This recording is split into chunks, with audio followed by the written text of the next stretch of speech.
घर वाले करे भाई ये तो भगत आदमी, पूजा करने वाले, रोज़ 4 बजे उठकर पूजा पाठ करते थे, आज 8 बजे तक सो रहे। जब घर वाले जाकर लगे जगाने तो बिल्कुल मुर्दा, मालूम पड़ा कि मर गए। औरत गई जगाने तो उसने भी दे, अरे काहे तो मर गए। अब सब लोग लगे जोर जोर से रोने। मरने के बाद क्या होता है, कोई जोर तो है नहीं, मरने के बाद रो लिया जाता। उसके आगे आदमी क्या कर सकता, थोड़ा अपने दर्द को 2-4 घंटे रो करके थक जाते हो, आंसू आंसू गिर जाता, कुछ हल्के हो जाते हो। यही परंपरा है, घर वाले रोते हैं और गांव वाले जब आते हैं तो कफन दफन की डोली की तैयारी करते। गांव वाला रोएगा? गांव वाला क्यों रोएगा? गांव वाला समझाता, रे भाई चलो ठीक है जो हो गया, अब क्या किया जाए। अच्छा चलो जल्दी, कोई बाजार से कफन लेने जा रहा, कोई लकड़ी इकट्ठा कर रहा, कोई रस्सी बना रहा, कोई रिश्तेदारों को मोबाइल लगा रहा। और घर वाले क्या कर रहे हैं? घर वाले रो रहे हैं। किसी के घर में जब कोई मरता है तो घर वालों की ड्यूटी है बैठ करके गाना गाओ, रो। घर वाले कफन लेने नहीं जाते, उनकी ड्यूटी है कि बैठ के रो। बहू से भी कहा जाता तू भी रो दे। बहू क्यों रोएगी? बहू तो कही रही थी कि भगवान जल्दी बुढ़िया मर जाती, चाबी कुंजी तिजोरी की चाबी हमको, हम मालकिन प्रधानमंत्री घर के बन जाएंगे। आज की पढ़ी लिखी बहू, उसकी बुढ़िया सास मर जाए, रोएगी? लेकिन घर वाले गांव वाले का भाई तू भी रो दे कुछ, नहीं तो लोग देखकर कहेंगे इसको बड़ी खुशी हो रही, इसकी सास बुढ़िया मर गई, इसको खुशी है। वो भी देखो अपने मुंह को ढक करके अपने आंचल से हो। अब BA में पास, इंटेलेक्चुअल इंजीनियर, डॉक्टर होना तो उसको आता नहीं। जो इंजीनियर बन गई, डॉक्टर बन गई, MP MLA बन गई, मिनिस्टर बन गई, कलेक्टर बन गई, SP बन गई, दरोगा बन गई, पुलिस बन गई, आज उसकी बुढ़िया सास मर गई, वो रोएगी? लेकिन घर वाले गांव वाले कहते तू भी रो दे, नहीं तो लोग कहेंगे इसकी बूढ़ी सास मर गई, इसको बड़ी खुशी हो रही है। वो भी अपना ऐसे मुंह ढक लिया, धीरे से अंदर अंदर हो, आंसू आंसू तो गिरेगा नहीं, उसको तो खुशी है कि गया झंझट खत्म दादा। कौन टट्टी उठावे, कौन पेशाब उठावे, रोज अस्पताल ले चलो, दवा कराओ, ये गड़बड़, ये शायद धोती खींचो, साड़ी खींचो। लेकिन उसको भी रोना पड़ता। घर वालों की ड्यूटी है रोने की, और गांव वालों की ड्यूटी है डोली सजाने की। अब देखो जब गांव में हल्ला मचा कि लड़का तो मर गया, गुरुजी का एक चेला मर गया, मचा हंगामा गांव में, सब लोग बैठ करके लगे रोने। गांव वाले इकट्ठे हो गए, अब समझा रहे, सत्संग सुना रहे। क्या करोगे, जो होना था ये तो सबका है, सत्संग में तो सुनाया, और क्या किया जाएगा। अरे जो होना था हो गया, ये तो सबकी यही गति है, सबको एक दिन जाना है।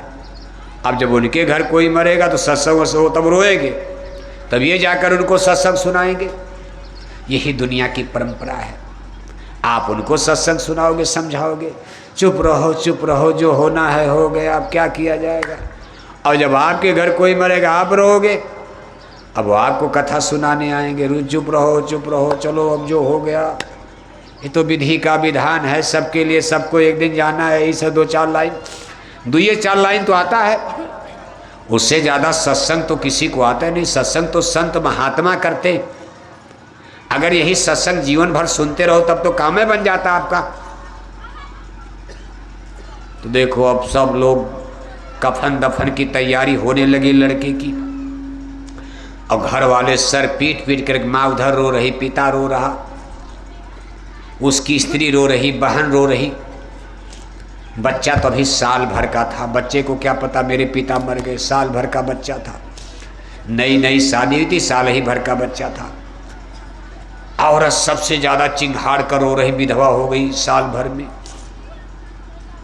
सब लोग रो रहे, तब तक महात्मा जी अपनी झोली वोली टांगे, वही गुरुजी महात्मा जी उधर से गुजर रहे थे। जब देखा दरवाजे पर बड़ी भीड़ है तो महात्मा जी रुक गए। कहा भाई क्यों रो रहे, क्या हो गया। अरे कहा महाराज आज आपका एक चेला मर गया। कल आपके आश्रम से आया, रात में खाना खा करके सोया और सुबह लोगों ने देखा तो मर गया। न जाने सांप काट लिया कि बिच्छू काट लिया कि क्या हो गया, क्या बीमारी हो गई। रातों रात मर गया, कोई बीमारी भी नहीं थी। महात्मा जी ने कहा मर गया? तो गुरु जी ने नाड़ी पकड़ी उसकी, तो गुरु जी ने कहा हाँ ये तो नाड़ी बंद है, मर गया। अब गुरु जी ने भी कह दिया कि मर गया, लेकिन महात्मा जी ने कहा अच्छा देखो, अपने झोली में उन्होंने हाथ डाला और एक जड़ी निकाली, लकड़ी की जड़ी, एक इतना लकड़ी का टुकड़ा। कहा देखो भाई मर तो गया ये, लेकिन मेरे पास ये जड़ी है, इसको सील बट्टे पर पीस कर एक गिलास पानी में घोल बनाओ। मेरे इस जड़ी की महिमा है, इसको अगर कोई पी लेगा तो उसकी उम्र इस बच्चे को मिल जाएगी। उम्र अगर किसी को 10 साल जीना है तो ये जड़ी पूरी उसकी उम्र इस बच्चे को, इसमें गुण है। लेकिन लड़का तो जिंदा हो जाएगा कै बरस के लिए? 10 बरस के लिए। लेकिन जो पिएगा वो मर जाएगा। ये नहीं कि आधा आधा ने पूरी उम्र जाएगी, 50-50 नहीं, 2-4 साल नहीं। अगर कोई 20 साल का है तो उसकी इधर चली जाएगी, वो मर जाएगा। अब बताओ बदले में कौन मरेगा? इतना बड़ा त्याग कौन करेगा? गांव वाला मरेगा? कोई रिश्तेदार क्यों मरेगा?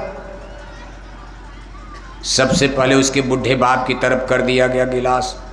कहा ले बाबा तू पी ले, तू तो बुढ़ा हो गया, जिंदगी का सारा मजा तूने, घर मकान कोठी हवेली जमीन बगीचा सब नाती पोता सब तूने देख लिया, जिंदगी का अच्छा बुरा मजा हो जा सब ले लिया।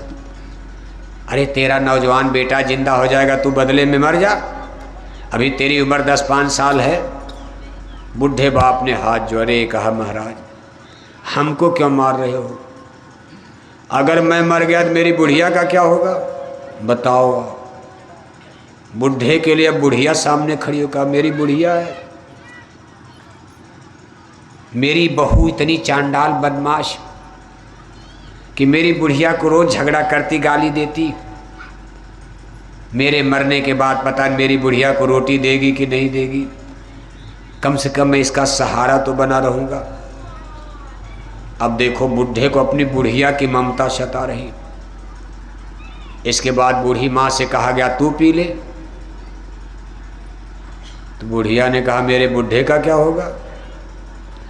मेरी बहू मेरे बुढ़े को रोटी वोटी तो देती नहीं है ठीक से, मैं ही इसका सहारा, हम बुढ़े बुढ़ी मिलकर अपना जीवन। अब 2 लोग तो निकल गए धीरे से, माँ बाप निकल गए। अब औरत का नंबर जो जोर जोर से रो रही, सर पटक पटक कर। कहा ले बच्ची तू पी ले, तू मर जा। अरे उसने कहा मरना तो ये, या मरे या मैं मरूँ, एक तो मर ही जाएगा। और अगर मैं मर गई तो मेरा 1 साल भर का बच्चा कहाँ जाएगा? क्योंकि उसके पास बच्चा पैदा हो चुका था। पुत्र का मोह पति के मोह से कम नहीं होता, वो भी साल भर का बच्चा। कहा अगर मैं मर गई तो मेरा साल भर का बच्चा। दूसरे अभी मेरी उम्र क्या है? अभी तो 2 साल पहले मेरी शादी, मेरी उम्र ही क्या है? अगर मुझसे नहीं होगा तभी तो मैं दूसरी शादी भी कर सकती हूँ। बस ये सब बात लड़का सुन, मरा थोड़ा ना है, लड़का मरा नहीं था, सब सुन, यहाँ तक तो ठीक था। लेकिन जब उसने कहा कि अभी मेरी उम्र क्या है, अभी तो मैं दूसरी शादी भी कर सकती हूँ महाराज, जो मर गए अब काहे को झंझट पाल रहे, बदले में क्या मारना? अरे मरना सबको ही है, चाहे ये मरे चाहे बारी बारी से सबको मरना। जब इनका नंबर लग गया पहले तो मर जाने दीजिए। तो महात्मा जी ने कहा भाई अब कौन मरेगा? जब घर का कोई नहीं मर रहा तो रिश्तेदार गांव वाला तो मरेगा नहीं। तो गुरु जी ने कहा अच्छा देखो ये मेरा शिष्य है, मैं इसका गुरु हूँ, मेरा भी तो रिश्ता है, मैं ही मर जाता हूँ। जब महात्मा जी ने कहा मैं मर जाता हूँ तो सब लोग हाथ जोड़ कर अरे महाराज, साधु संतों का जन्म तो इसीलिए होता ही है, परोपकार बचन मन काया, संत स्वभाव सहज खबराया। वृक्ष कबहू नहीं फल भखै, नदी न संचय नीर, परमारथ के कारणे संतन धरा शरीर। आप परोपकारी हो संत महात्मा। आपके न कोई बेटा है, न कोई बेटी है, न कोई रोने वाला, न कोई गाने वाला, न कोई दाएं है, न कोई बाएं है। अगर आप मर भी जाएंगे तो क्या फर्क पड़ेगा, और बहुत बड़ा पुण्य का काम हो जाएगा, इसका घर बस जाएगा। महात्मा जी ने जड़ी पी लिया, धड़ाम से जमीन पर गिर गए। इशारा किया तो लड़का उठ करके खड़ा हो गया,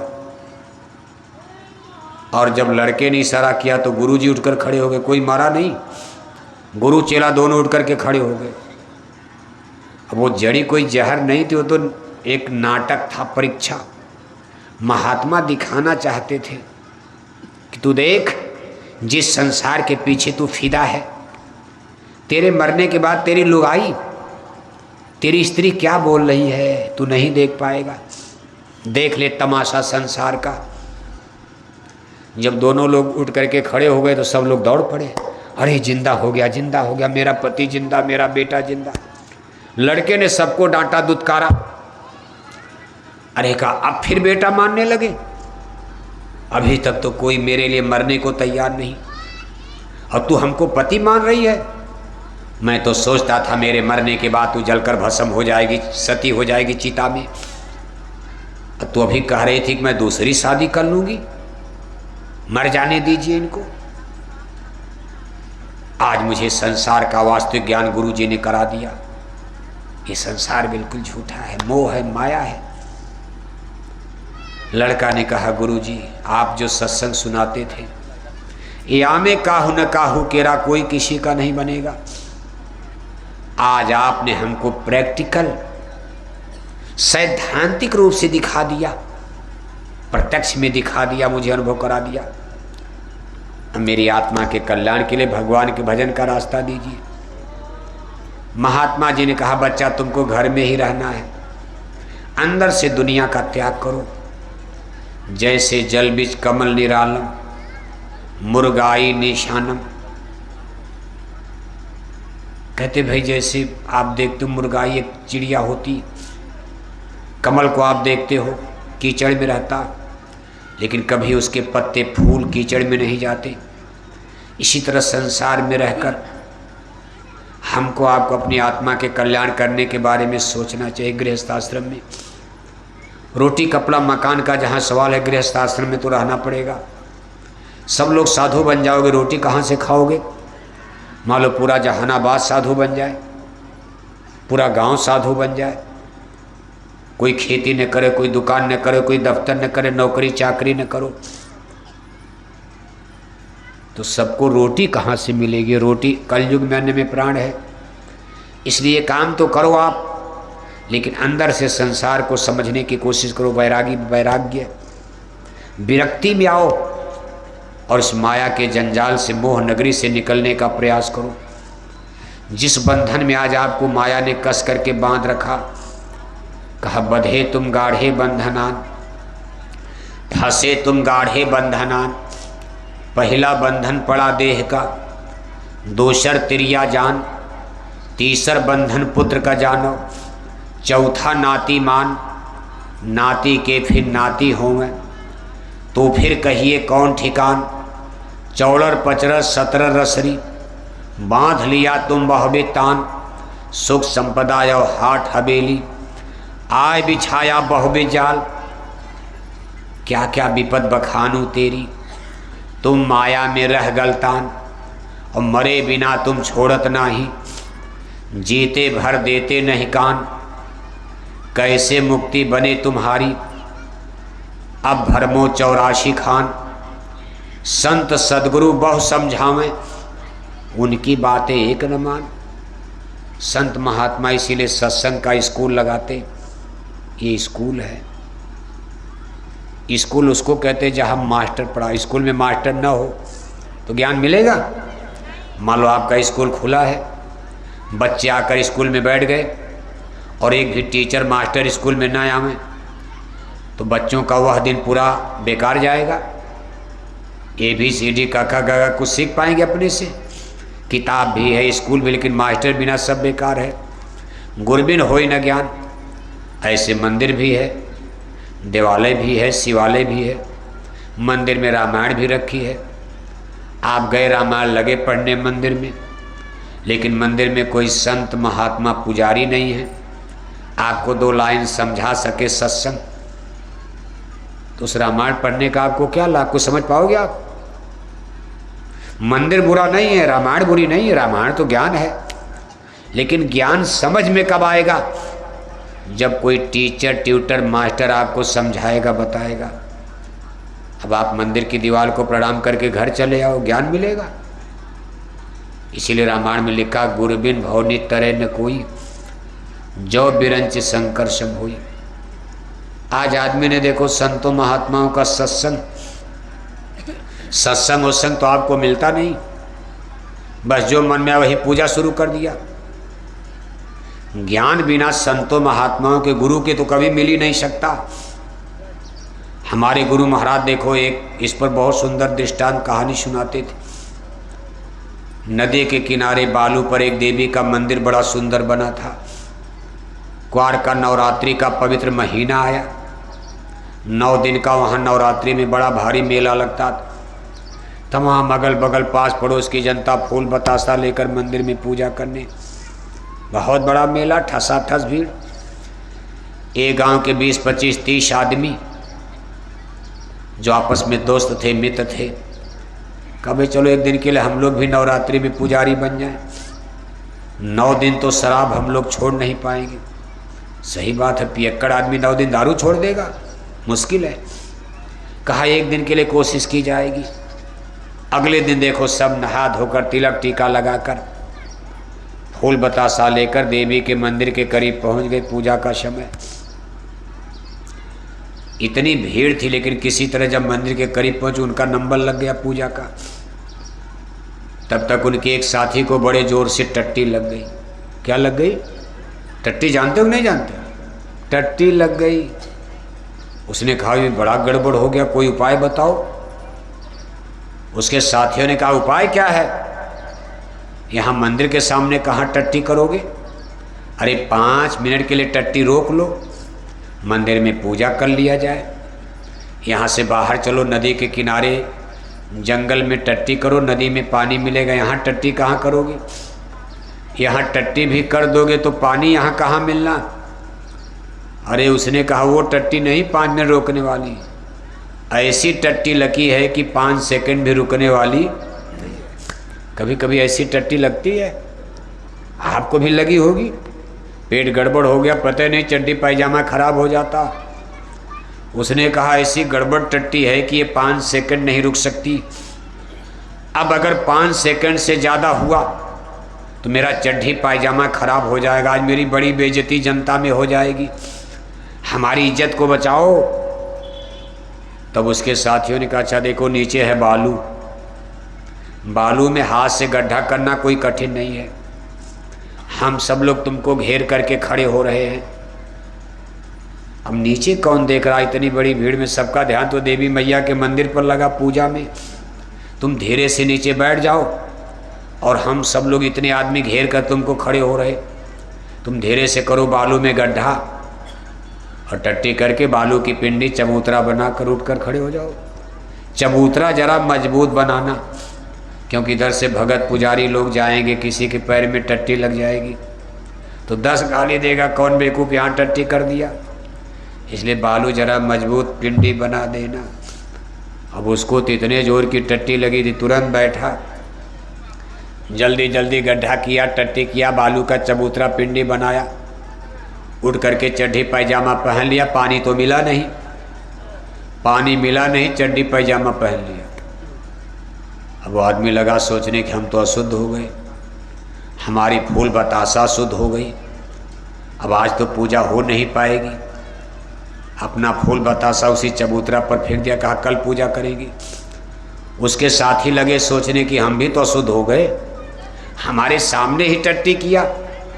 हम लोग न देखे होते तो बात अलग, हम लोग देख रहे टट्टी किया, पैजामा पहन लिया, पानी मिला नहीं, हम भी अशुद्ध। अब सब अपना फूल बतासा, 25-30 आदमी अपना अपना फूल बताशा उसी पिंडी पर चबूतरे पर फेंक कर मेला से कहा कल पूजा की जाए, आज स्थगित, पूजा का कार्यक्रम आज स्थगित। कल फिर से नहा धो करके पूजा किया जाएगा, नया फूल बतासा पवित्र है।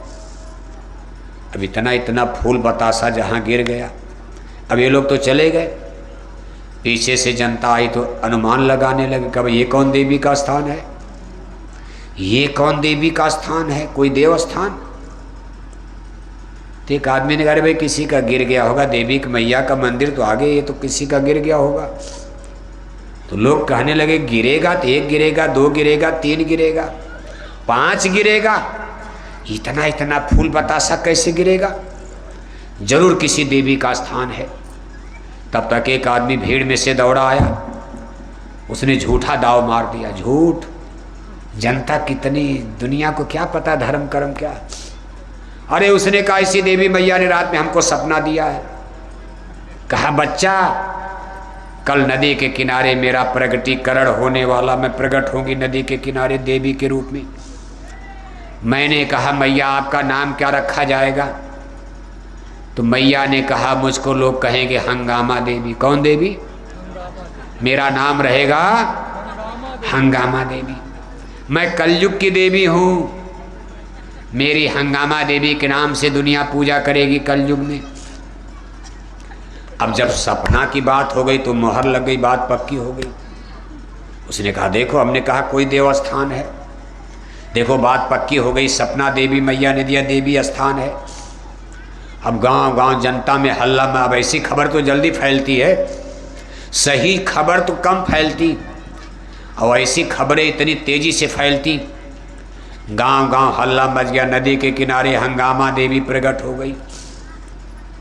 अरे जनता ने कहा पुरानी मैया की पूजा करते करते बुढ़ापा आ गया, एक मनौती मिन्नत पूरी नहीं हुई, अब नई मैया की पूजा किया जाए। शाम होते होते पुरानी मैया का मंदिर खाली हो गया और नई मैया के यहाँ भीड़ दबा दब हो गई, ठसाठस हो गई। फूल बतासा का टीला लग गया, पुरानी मैया का मंदिर खंडहर खाली हो गया, नई के यहाँ भीड़ हो गई। शाम को देश का राजा अपने मंत्री के साथ रथ पर बैठ करके गुजर रहे थे। राजा ने कहा मंत्री देवी का मंदिर तो आगे है, यहाँ कैसी पूजा शुरू हो गई? मंत्री ने पूछा भाई ये क्या कर रहे, किसकी पूजा यहाँ? अरे कहा महाराज हंगामा मैया प्रकट हो गई आज भोर में। राजा ने कहा मंत्री हंगामा मैया? हे मंत्री मैं इस देश का राजा, मैं मूर्ख नहीं हूं, मैंने भी बड़ी कथा भागवत सुनी है, आज तक किसी विद्वान ने हमको हंगामा देवी का नाम नहीं बताया।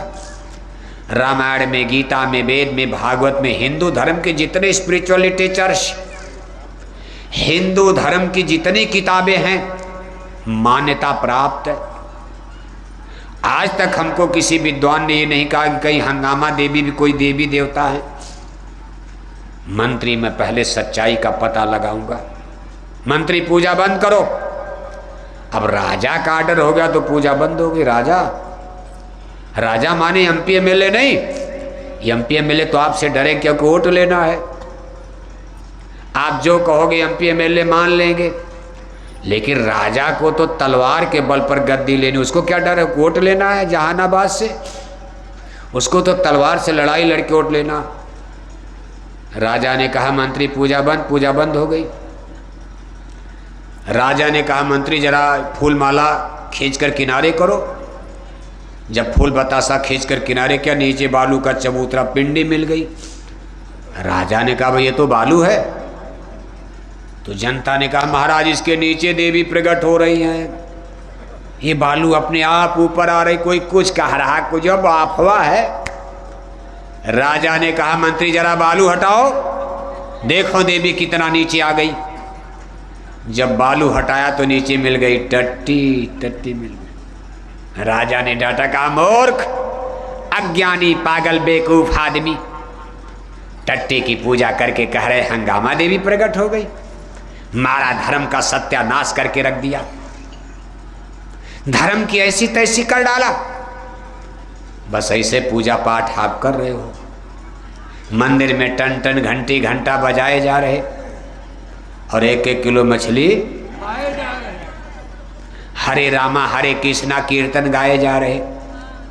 अखंड रामायण पढ़े जा रहे, पूरा माथे भर चंदन तिलक टीका लगाए जा रहे,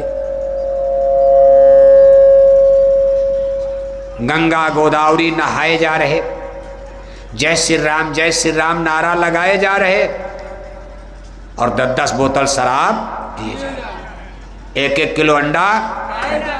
ये कौन सी पूजा शुरू कर दिया? भगवान राम ने कभी मांस खाया था? भगवान जोगेश्वर श्री कृष्ण जी महाराज मांस खाते थे? रामायण गीता वेद भागवत शास्त्र पुराण में कहीं मांस खाना लिखा है? इसलिए सनातन धर्म की जो आवाज लग रही,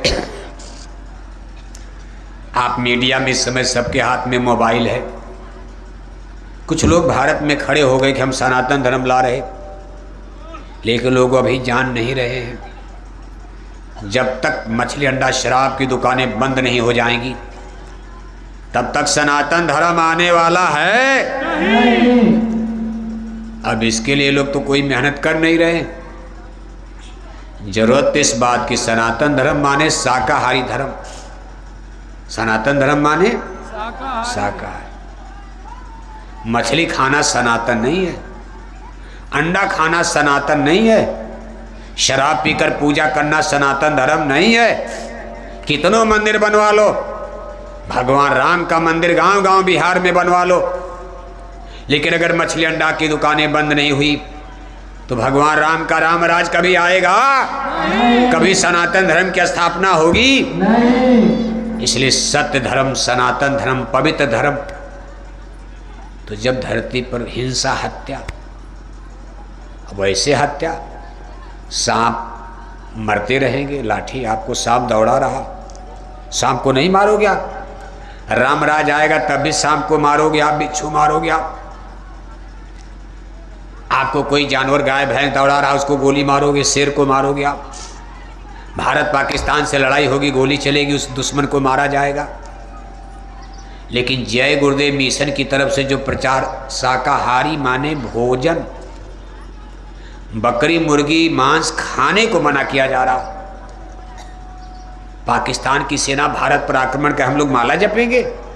माला जपा जाएगा? अरे हम भी बंदूक उठाएंगे, लड़ेंगे। भगवान कहने का अर्जुन मारो दुश्मन को। आपको शेर दौड़ा रहा है, बैठ के पूजा करोगे? सत्य हिंसा। आपके हाथ में लाठी, लाठी से मुकाबला करोगे? बंदूक है, शेर को गोली मार दोगे? किसी बहन बेटी के साथ कोई व्यभिचार कर रहा, उस दुष्ट को गोली मार दी गई, आपने कत्ल कर दिया, मार डाला, इसको पाप नहीं कहा जाएगा, हिंसा नहीं कही जाएगी। जिस हिंसा को जय गुरुदेव मिशन के द्वारा रोका जा रहा कि बकरी मुर्गी की मांस को, सड़ी गली मुर्दा मांस को टुकड़ा टुकड़ा करके जो आप अपने पेट में डालते आहार करते हो, मांसाहार आहार को रोका जा रहा। आहार मांस का मत करो, पशु पक्षियों की सड़ी गली। इसलिए प्रेमी भाई बहनों, हमारी 2 चीज़ों पर ध्यान देना। शायद आज आपके गांव में पहली बार हम लोग आए। क्यों अध्यक्ष जी? अध्यक्ष जी पहली बार आए इस गांव में ने? इस गांव में देखो हम लोग पहली बार आए हैं,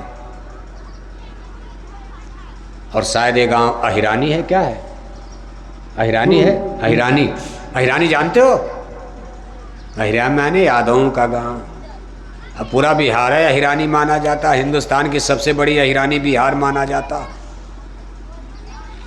अहिरानी, अहिरानी आपकी अहिरानी में, यदुवंश में जब यदुवंश कृष्ण अवतारा हुई हैं हरण धरण यज्ञ भारा, संसार के पाप ताप को मिटाने के लिए 5000 बरस पहले भगवान जोगेश्वर श्री कृष्ण जी महाराज ने सगे मामा कंस की जेल में, मथुरा में देवकी की कोख से यदुकुल में यादव वंश में अवतार लिया है। उन्होंने यदुवंश को पवित्र किया है, और आज यादव वंश में ऐसा दूसरा पुरुष अभी तक हमारी आपकी दृष्टि, कोई नजर आता आपकी दृष्टि में? अगर आता भी है तो आप मानोगे ना कोई आता? नेता लीडर भले हो जाए, लेकिन आज भी यादव वंश में भगवान कृष्ण का गौरव गरिमा। लेकिन भगवान कृष्ण का धर्म शाकाहारी। भगवान कृष्ण का धर्म शाकाहारी। और भगवान कृष्ण ने 5 पांडवों का साथ दिया।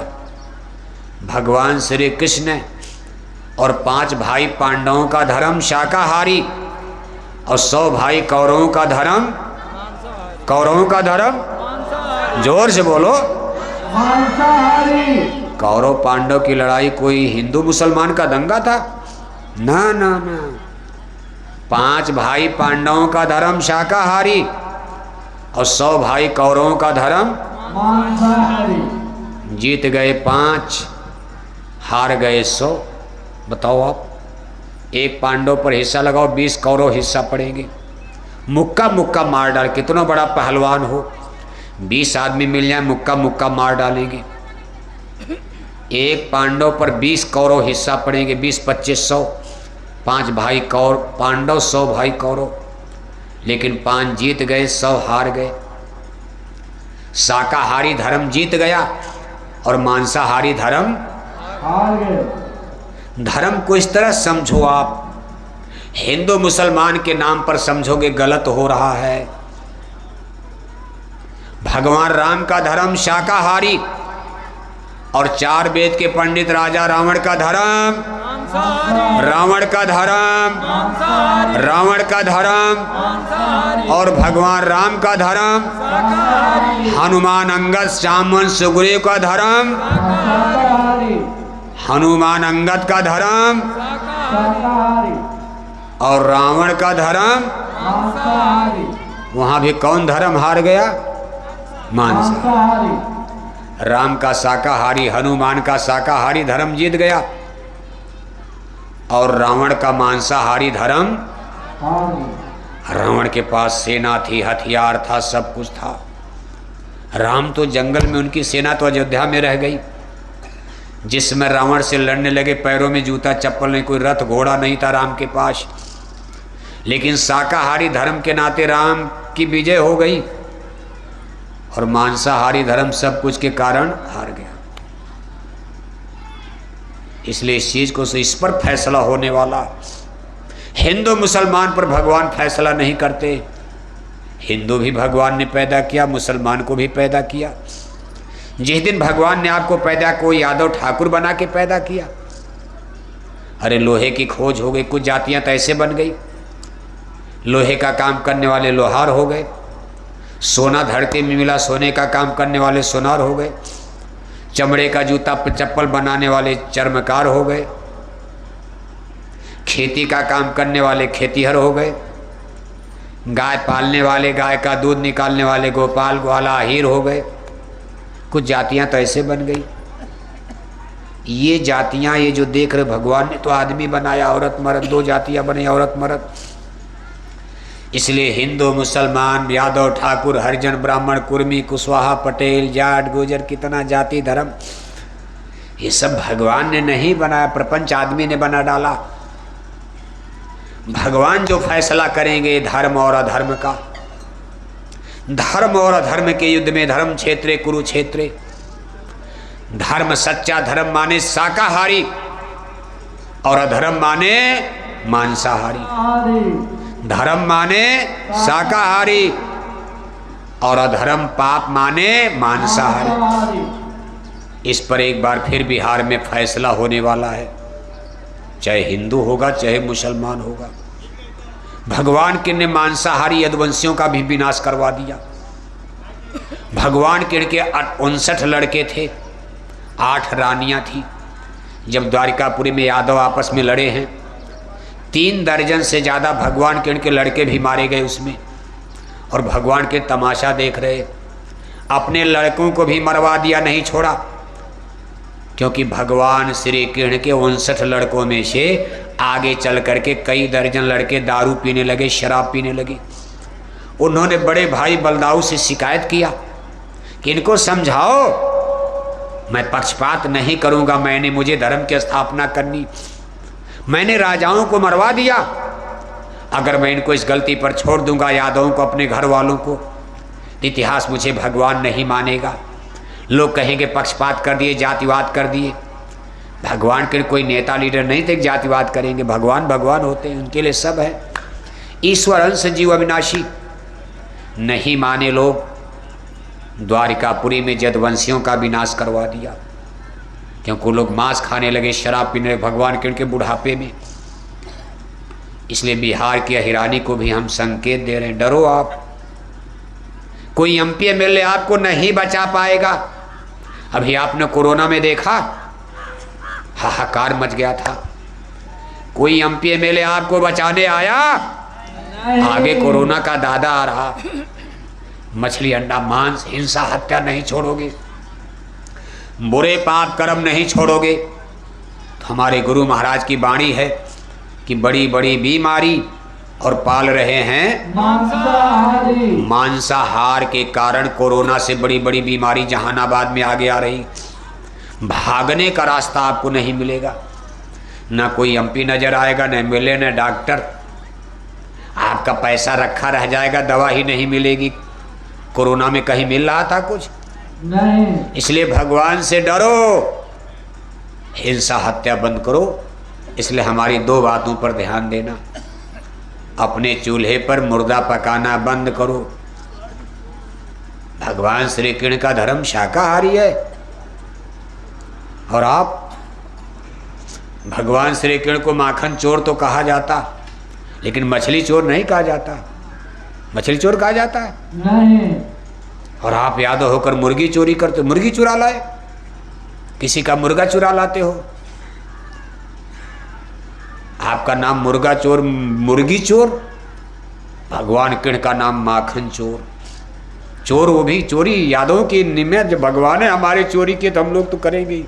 हम भी अहिरानिये से आते, यादवों के लिए सिंबल है चोर चोर चोर चोर चोर। चाहे गन्ना काटो, किसी का धान काट लिया, किसी का गेहूं काट लिया, किसी का कुछ नहीं तो बाजरे काट लिया।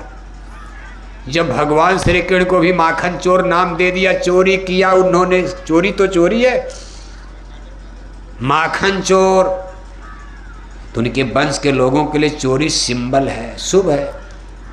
खैर अब तो बहुत सुधार है बिहार में, उत्तर प्रदेश में, लेकिन भगवान के इनको कभी मुर्गी चोर मछली चोर नहीं कहा गया, केवल माखन चोर तक रह गए। और उनके वंश में जन्म लेकर आप पशु पक्षी मुर्गी मुर्गा मछली चुराते हो। आप मांसाहार कर रहे हो, शराब पी करके पागल हो रहे हो। आप कक्षा 10 पास नहीं कर पाए बच्चे कक्षा 10 पास नहीं कर पाए, और माँ बाप के चोरी चोरी गांजा पी रहे हो। कौन शादी करेगा आपकी, बताओ क्या विकास करोगे आप? छोटा बच्चा गांजा पीने लगा, शराब पीने लगा। इसलिए जागो, आप अपने भगवान कृष्ण के आदर्श को पहचानो। उनकी शिक्षा क्या है श्रीमद् भागवत गीता की,